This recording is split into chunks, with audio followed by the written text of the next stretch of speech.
எல்லாருக்கும் வணக்கங்க. இன்றைக்கி நான் சம்மர் பற்றி ஒரு சில விஷயங்கள் எனக்கு தெரிஞ்சது சொல்கிறேன். வாங்க வீடியோக்குள்ளே போகலாம்.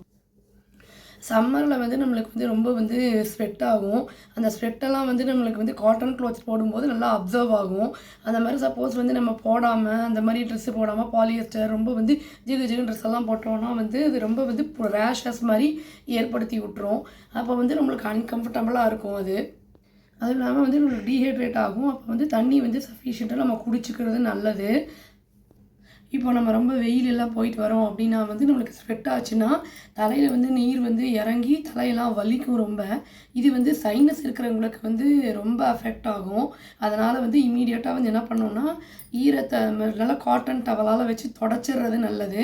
அதே மீறி வலி இருந்ததில் கொஞ்சம் இன்னலேஷன் பண்ணிக்கலாம். மைல்டு வார்ம் வாட்டரில் நம்ம இன்னலேஷன் பண்ணிக்கலாம். இப்போ சம்மர் டைமில் சீசனல் ஃப்ரூட்ஸ் எல்லாம் வருது இல்லைங்களா, இந்த மஸ்க் மெலனு, வாட்டர் மெலன், அப்புறம் கியூக்கியம்பர், அந்த மாதிரி இதெல்லாம் ரொம்ப சாப்பிட்றது ரொம்ப நல்லது. பாடி கூல் ஆகும். இப்போ சப்போஸ் பாடிக்கு நம்ம சூடாக இருக்கிற பொருள் உடம்பை சூடாக்குற பொருள் நிறைய சாப்பிட்றோம் அப்படின்னா கட்டி மாதிரிலாம் வரும். அதனால் இதெல்லாம் தவிர்க்கிறதுக்கு கொஞ்சம் கூலாக இருக்கிற மாதிரி சாப்பிட்டோன்னா அதெல்லாம் வராமல் இருக்கும். நம்மளுக்கு சப்போஸ் இந்த மாதிரி வேர்க்குரு, எனக்கெல்லாம் வெயிலில் வேர்க்குரு பயங்கரமாக வரும். அது நம்ம லோஷன் மாதிரி போட்டுக்கலாம். அதுக்கு லோஷன்லாம் போட்டுக்கலாம். வெயிலில் போகிறதுக்கு ரொம்ப வெயில், உச்சி வெயில் அந்த மாதிரி இருக்கிறதுல சன்ஸ்ட்ரோக்லாம் வர வாய்ப்பு இருக்குது. அதனால் அந்த மாதிரி போகாமல் இருக்கிறது நல்லது. அதாவது வெளியிலலாம் போகிறோன்னா லோஷன் போட்டு போனோன்னா கலர் கொஞ்சம் சேஞ்ச் ஆகாமல் இருக்குங்க. இப்போ டெரஸுக்கு கீழே இருக்கிறவங்களுக்குலாம் சீக்கிரம் வெயில் இறங்கும்.